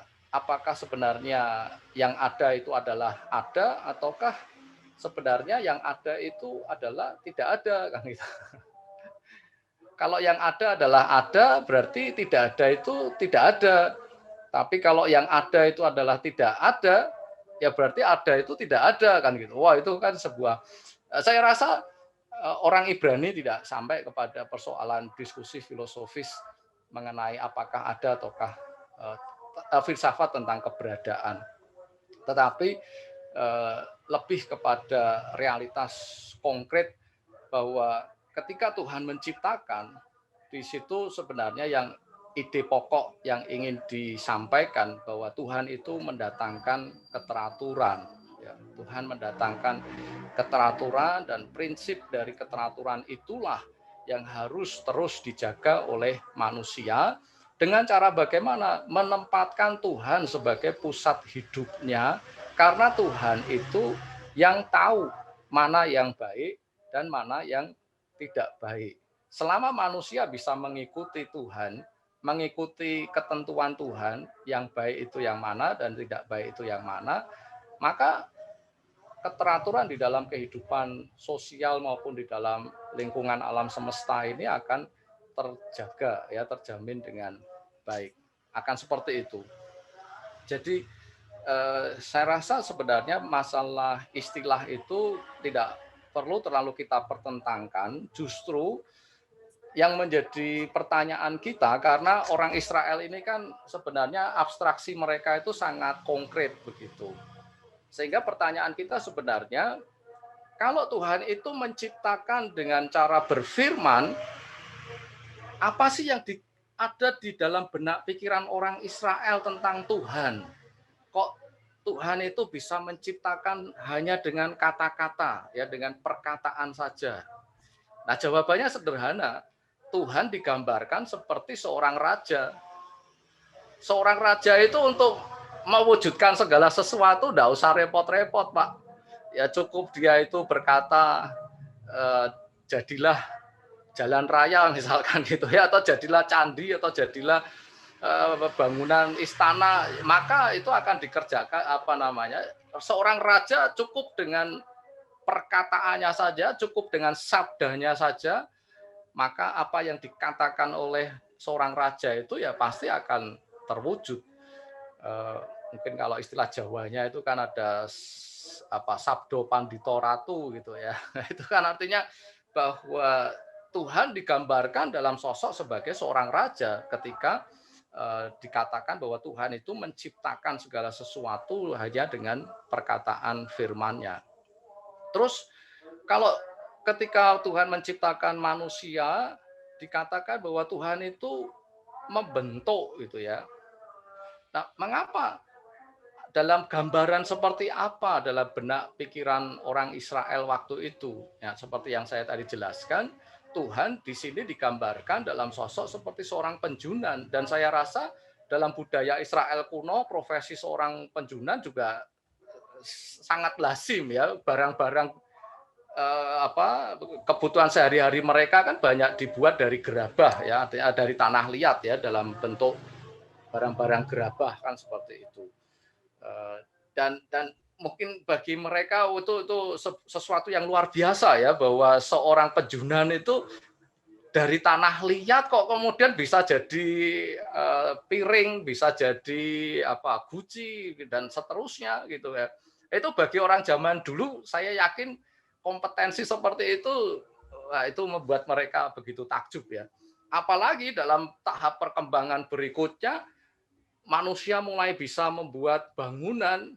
Wah, itu sesuatu yang menakjubkan luar biasa. Nah, yang menarik ketika Tuhan menciptakan sang penolong yang sepadan, gambarannya itu Tuhan bukan hanya sebagai seorang penjunan, tetapi Tuhan digambarkan sebagai seorang arsitek, ya, sebagai seorang ahli bangunan.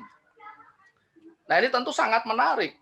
Meskipun Alkitab kita itu ditulis di dalam sebuah konteks budaya patriarkal, ya, di mana otoritas laki-laki itu dominan, tetapi di dalam detail-detailnya kita melihat betapa perempuan itu mempunyai nilai yang begitu tinggi gitu ya, yang ya bayangkan ketika menciptakan laki-laki Tuhan hanya digambarkan seperti tukang gerabah. Tapi ketika menciptakan seorang wanita, seorang perempuan, Tuhan digambarkan seperti seorang ahli bangunan. Nah, saya tidak tahu, mungkin orang Israel kuno sudah memahami ya bahwa ternyata membuat sosok perempuan ini lebih rumit ya ketimbang membuat sosok laki-laki gitu ya. Karena kadang ya faktanya ya begitu ya. Betapa rumitnya untuk kita itu kaum laki-laki bisa memahami kaum Hawa, kaum perempuan. Lah gimana lagi wong kita ini dibuat dari debu tanah sedangkan mereka dibuat dari tulang rusuk kan gitu ya. Jadi sebenarnya meskipun di dalam budaya, sekali lagi lahir dalam sebuah konteks budaya patriarkal, otoritas laki-laki begitu dominan, tetapi di dalam detail-detailnya kita melihat perempuan ini mempunyai keistimewaan tertentu begitu ya, ada nilai-nilai istimewa dan sebenarnya tersebar di berbagai teks yang lain juga bisa kita temukan tentang hal ini, tapi saya tentu tidak akan cukup waktu ya kalau harus menyinggung semuanya, mungkin nantinya kita akan bisa lihat di situ. Saya rasa seperti itu, sehingga terkait juga dengan pertanyaan Bu Dewi masalah bagaimana dengan posisi antara laki-laki dan perempuan begitu. Dan saya koreksi tadi ya bahwa saya tidak mengatakan bahwa perempuan yang belum menikah itu di atas otoritas ayah, tidak ya, tetapi di bawah otoritas ayah ya. Jadi sepanjang hidupnya itu dalam budaya Israel kuno ya memang demikianlah, perempuan itu berada di bawah otoritas kaum laki-laki. Nah, dalam hal inilah kita tentu harus memahami mana yang merupakan budaya, mana yang merupakan firman Tuhan kan begitu. Sehingga menempatkan perempuan di bawah otoritas laki-laki itu harus kita pahami bukan dalam pengertian kemudian bahwa perempuan itu merupakan manusia kelas kedua begitu, tidak ya sama sekali. Meskipun dalam konteks budaya Israel kuno rasa-rasanya memang ke arah sana ya. Kalau Bapak Ibu pernah dengar cerita atau membaca kisah di Hakim-Hakim tentang seorang imam yang seorang Lewi yang kemalaman, kemudian dia itu menginap di rumah seseorang dan datanglah orang dursila ingin memperkosa orang Lewi itu, maka sang tuan rumah apa yang dia katakan? Jangan kamu perkosa tamuku. Kalau mau memperkosa, perkosalah anakku perempuan misalkan. Jadi sampai seperti itu gitu ya. Subordinasinya dalam konteks budaya. Nah, tentu saja yang seperti ini kan itu tidak relevan lagi untuk konteks kehidupan kita sekarang. Yang bisa kita pahami bahwa sesuai dengan Kejadian 1 maupun pasal yang kedua, perempuan itu Tuhan ciptakan dalam kesederajatan dengan laki-laki sebagai gambar dan rupa Allah, dan perempuan itu adalah tulang dari tulangku, daging dari dagingku. Jadi punya tulang dan daging yang sama gitu ya, baik laki-laki maupun perempuan. Jadi itu ide kesederajatan ada di sana. Sedangkan ya, ya Pak, gimana Pak? Putus-putus. Itu yang percaya bahwa berarti teks pada Kejadian 2 ayat 22 itu menjelaskan konteksnya, menjelaskan Kejadian 1 ayat 26-27 begitu Pak ya? Saya rasa secara implisit bisa kita kaitkan ya Pak ya. Karena begini Pak, sebenarnya kalau dalam analisa analisa teks dalam antara Kejadian 1 dan Kejadian 2 itu kan ada yang berpendapat bahwa sebenarnya ini merupakan dua kisah penciptaan yang ditulis dari sumber yang berbeda. Namun toh kalau teks ini kemudian disatukan, itu kan berarti kita sebagai pembacanya kan diharapkan membaca dalam keutuhannya, kan begitu, tidak kemudian dibaca secara terpisah antara satu dengan yang lain. Saya rasa begitu Pak, sehingga dalam hal ini apa yang ada di dalam Kejadian pasal 2 ya bisa saja kita pahami secara implikatif, secara implisit maksud saya itu mencerminkan pemahaman yang ada di Kejadian pasal 1 begitu ya. Kalau menurut saya seperti itu Pak.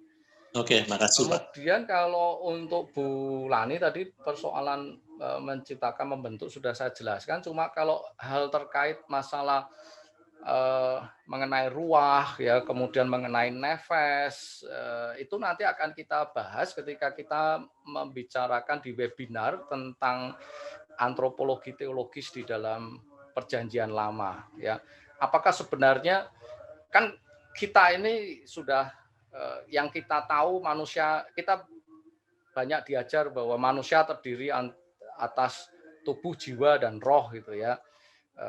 Nah, apakah sebenarnya orang Israel kuno itu juga memahami manusia dalam konsep trikotomi atau dikotomi gitu ya, tubuh, jiwa, dan roh, dan atau yang mengatakan tubuh dan jiwa kan seperti itu. Apakah sama seperti itu ataukah mempunyai konsep yang berbeda? Nanti kita akan bahas di sana.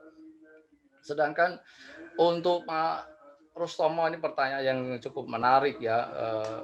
Mengapa Tuhan tidak berbicara apa-apa ya tentang pohon kehidupan ya?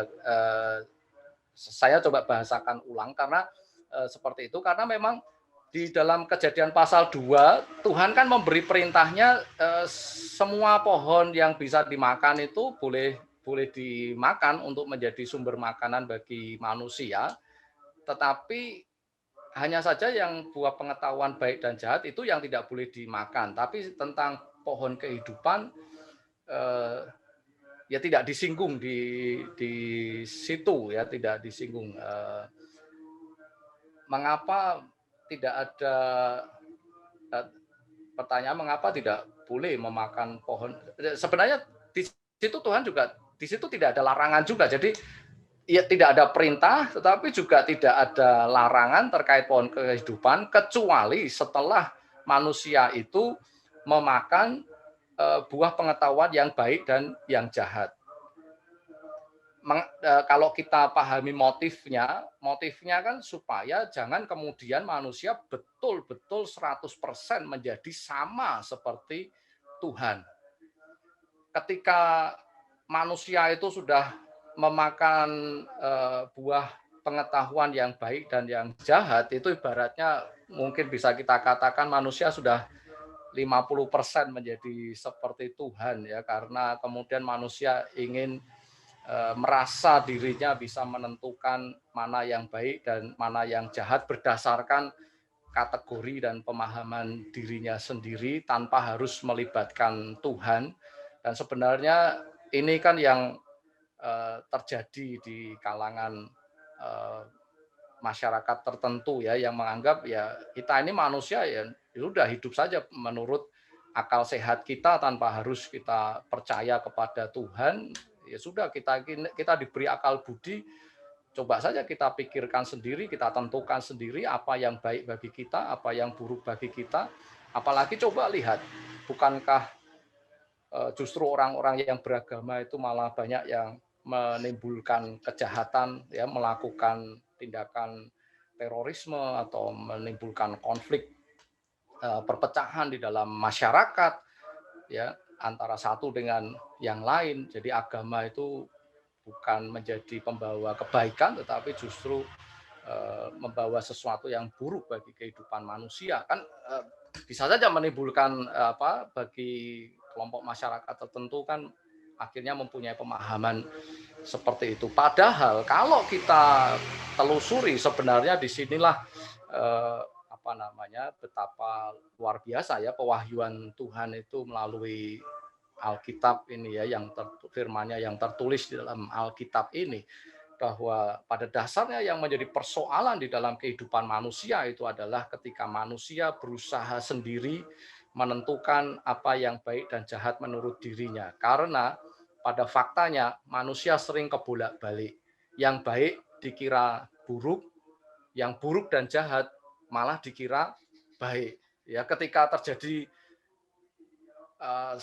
kebolak-balik seperti itu, ya sudah, ya yang terjadi adalah kekacauan. Dan dalam realitas kita melihat dengan sangat jelas sekali bagaimana orang yang baik di dalam kehidupan masyarakat itu justru malah orang sampai katakan orang jujur itu ajur, kan begitu. Nanti kalau orang yang tidak jujur melakukan kejahatan nanti justru bisa hidup dengan enak dan seterusnya. Nah, itu kan sebuah konsep pemahaman yang keliru ya, dan itu disebabkan orang Israel kuno, pewahyuan Tuhan sudah sejak dari awal sudah menunjukkan bahwa kekacauan di dalam kehidupan, realitas sosial, politik, lingkungan alam kita ini disebabkan ya gara-gara kita ini tidak mau mengikuti baik dan buruk itu berdasarkan kategorinya Tuhan, ya, bukan berdasarkan pemahaman diri kita sendiri. Kalau menurut tema saya di situ, Pak. Nanti untuk masalah tema pohon kehidupan coba kita bincangkan dalam tema selanjutnya ya, Pak Rus ya. Mungkin sedikit bisa. Sedikit Pak Rus. Ya, silakan Pak. Kalau saya baca di Kejadian 3 itu kan di ayat 24, itu pohon kehidupan itu begitu luar biasa sampai jalan untuk menuju ke pohon kehidupan itu dijaga dengan pedang yang bernyala-nyala dan menyambar-nyambar. Nah, hakikat daripada pohon kehidupan ini itu yang ingin saya dapatkan. Hakikatnya apa sih pohon kehidupan kok dijaga sedemikian rupa? Tidak memberi kesempatan kepada Adam dan Hawa itu, bahkan jalan untuk menuju itu aja sudah dijaga demikian, Pak. Makasih, Pak. Kalau dari konteks kisahnya di situ, pohon kehidupan ini akan memberikan kehidupan selamanya, Pak. Oh, iya. Ya, kalau manusia itu sudah bisa menentukan baik dan jahat berdasarkan kategori dirinya sendiri dan dia kemudian mempunyai kekekalan dalam dirinya, ya sudah, memang manusia akan jadi sama seperti Tuhan. Oh iya.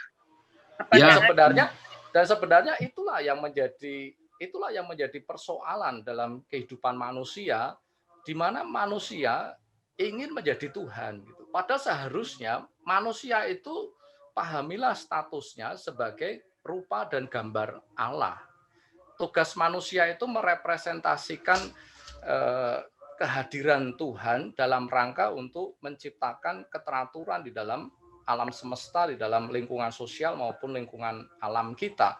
Dengan cara bagaimana? Dengan cara memusatkan hidupnya kepada Tuhan.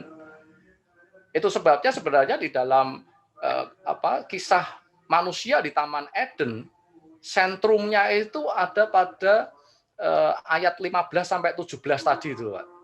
Yeah. Bahwa Tuhan menempatkan manusia di Taman Eden untuk manusia itu tetap bisa membangun persekutuan hidup, relasinya bersama dengan Tuhan. Dipakai kata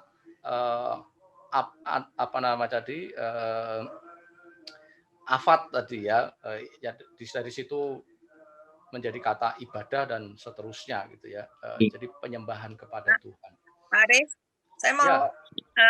atau gini, karena Adam dan Hawa itu tadi sudah jatuh dalam dosa, maka pohon kehidupan itu dijaga oleh malaikat. Nah itu artinya kan supaya Adam dan Hawa itu jangan makan pohon kehidupan itu, artinya supaya Adam dan Hawa itu jangan hidup selama-lamanya dalam dosa gitu, maksudnya enggak gitu. Maka dijaga supaya enggak arahnya enggak ke sana. Oh gitu. Arahnya supaya manusia jangan kemudian betul-betul 100% menjadi sama seperti Tuhan. Kan sebenarnya motifnya dalam percakapannya dengan si ular kan, ular ngomong kalau kamu makan pohon pengetahuan baik jahat, kamu akan menjadi seperti Tuhan. Ya, tapi itu sebenarnya tapi kan ternyata tidak ya. Nah, apalagi kalau kemudian manusia memakan pohon kehidupan. Nah, sebenarnya tema tentang pohon kehidupan sekali lagi dalam tradisi hikmat itu kemudian dipahami sebagai Taurat ya. Tapi mungkin ini saya singgung sekilas saja, tidak detail. Saya jelaskan terlebih dahulu. Silakan Pak Andi. Ya, terima kasih Pak Aris. Cukup ya Bapak Ibu, ini sudah 8:30 lebih. Memang kalau diteruskan banyak nanti pertanyaannya, bisa sampai pagi.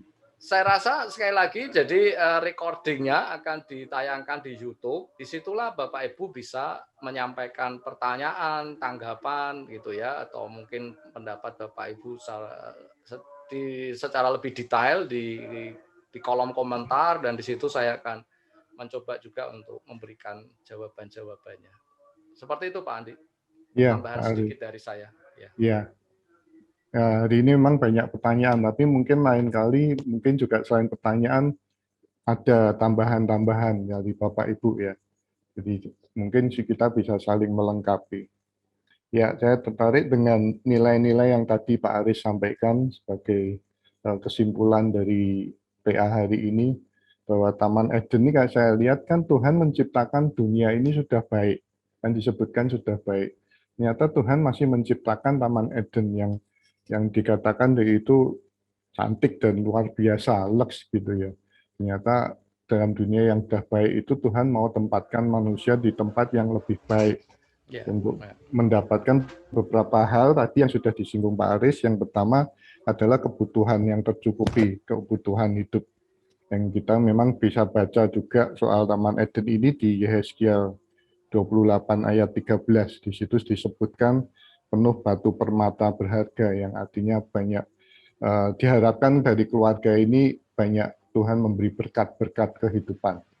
Terus yang kedua di situ juga disebutkan ada relasi atau hubungan yang harmonis dalam keluarga, baik hubungan suami istri, orang tua, anak-anak, itu juga ada disebut juga di Yesaya 51 ayat 3. Di situ disebutkan bahwa Taman Eden itu terdapat sukacita dan nyanyian syukur. Artinya bahwa ada hubungan yang harmonis ini membawa damai sejahtera di keluarga kita. Gitu. Lalu yang satu yang saya tangkap ada juga karena telanjang dan tidak malu tadi ya. Adam dan Hawa itu ada rasa percaya satu dengan yang lain. Yaitu bicara mengenai ini percaya itu kan bicara mengenai saling menghormati antara suami istri. Makanya tadi di situ ada hubungan antara suami dan istri. Ini dia tulang dari tulangku gitu ya. Itu antara hubungan yang saling menghormati suami istri, sehingga di situ terjadi satu teladan keluarga yang menjadi teladan dari kehidupan keluarga kita. Saya kira dari poin-poin ini yang kalau terdapat di Taman Eden, keluarga ini jadi keluarga yang idealis banget. Ya, betul. Ya. Nah, kita kelihatannya ya nggak akan mungkin tercapai semua. Gitu. Nah, saya hanya menangkap bahwa karena kita ini manusia, tadi dikatakan bahwa manusia ini berusaha untuk menentukan sendiri aturannya. Jadinya makanya kebolak-kebalik ya itulah. Kadang-kadang kita jadi keluarganya kacau gitu ya. Tidak pernah ada keluarga kita ini idealis. Nah, lalu saya menangkap bahwa bagaimana untuk kita bisa tetap berusaha mempunyai keluarga yang idealis, ya seperti yang di Taman Eden, kita mengizinkan Tuhan berjalan-jalan. Artinya Tuhan berjalan-jalan, ya Tuhan bergaul akrab dengan seluruh anggota keluarga, baik itu suami, istri, anak-anak, bahkan mungkin tua juga. Dengan berjalan-jalan di tengah keluarga kita, saya kira seberapa jeleknya keluarga kita menurut pandangan manusia, tapi itu berharga di mata Tuhan. Dan itu akan menjadi teladan dan tentunya berkat-berkat akan mengikuti dalam keluarga kita. Saya kira itu mungkin sedikit tambahan saya, kesimpulan dari apa yang sudah disampaikan Pak Aris. Ini sudah malam, terima kasih Bapak Ibu sudah mengikuti semuanya sampai untuk PA yang ketiga ini ya. Kita akan ketemu lagi Jumat ya, Pak. Ya, Jumat depan ya. ya. Temanya apa nih Pak Aris? Tadi yang menggoda-menggoda itu. Ya, nanti coba saya siapkan tema. Ya, siapkan ya, nanti akan di-share ya. Pak Aris temanya di grup WhatsApp kita. Baik. Minggu depan belum ini ya, belum Lebaran tuh. Belum Lebaran, bagaimana? Ya. Maksudnya kalau belum enggak apa-apa. Terus ya, Bapak Ibu. Tanggal berapa sih tanggal minggu depan itu? Belum Lebaran itu. Belum ya. Tanggal 7 Pak ya. Iya. Bisa ya, tanggal 7. Kita masih jalankan ya tanggal 7. Baik, terima kasih untuk malam hari ini. Semoga apa yang kita dapatkan malam hari ini bisa menjadi rema dalam kehidupan kita. Jadi kita akan tutup hari ini dengan doa. Pak Andi, sedikit Pak Andi. Ya, Pak Bagus silahkan. Mic-nya belum dibuka, Pak. Tadi siapa yang mau bicara? Pak Bagus. Pak Bagus ya. Belum dibuka mic-nya, Pak. Oh ya, Pak Andi ini untuk materi dari ini PA ini, apakah nanti di-share atau tidak, atau diberikan atau tidak gitu. Makasih. Iya. Jadi ini nanti akan di-upload di YouTube gitu ya, Pak Ari. Iya. Itu di YouTube. Nanti mungkin linknya bisa di-share di grup WhatsApp. Gitu, Pak. Ya, terima kasih, Pak. Ya, oke. Terima kasih. Baik, kita akan tutup dalam doa. Nanti saya minta tolong Pak Budi Hartono ya, Pak. Pak Budi bisa tutup dalam doa. Pak. Budi yang mana itu? Saya, Pak? Ya, Pak Budi. Oke, saya. Ya. Baik, Bapak Ibu. Ya, oke, Budi BWL ya. Ya, terima kasih. Baik Bapak Ibu, kita akhiri malam hari ini apa yang sudah kita nikmati bila menjadi berkat dan kita bisa bagikan kepada yang lain. Bapak Surgawi, kami mengucap syukur dan terima kasih untuk malam hari ini, malam yang luar biasa, kami boleh belajar akan penciptaan, boleh belajar akan keberadaan kami. Di dalam nama Yesus Kristus, biarlah melalui pembelajaran pada malam hari ini, kami bisa bertumbuh di dalam iman kami dan di dalam pengenalan akan Engkau. Kami boleh berbagi kepada saudara-saudara kami yang lain untuk menjadi berkat pengenalan akan Engkau. Terima kasih ya Bapak. Secara khusus kami berdoa untuk Pak Aris yang sudah boleh memberikan materi-materi yang luar biasa dengan sistematika yang luar biasa. Kiranya Engkau memberkati usaha pelayanan keluarga dan apapun yang dikerjakan Pak Aris, Engkau membuatnya menjadi berhasil. Untuk kami semua, berikanlah kami hikmat yang terbaik yang daripadamu. Terima kasih Bapak. Bila segala berkat kuasa dari Allah Bapa menyertai kami. Kasih setia Yesus Kristus dan persekutuan dengan Roh Kudus menyertai setiap kami, mulai dari sekarang sampai selama-lamanya. Amin. Amin. Amin. Terima kasih Bapak Ibu. Terima kasih Pak Terima Aris. kasih semuanya. Memberkati. Terima kasih.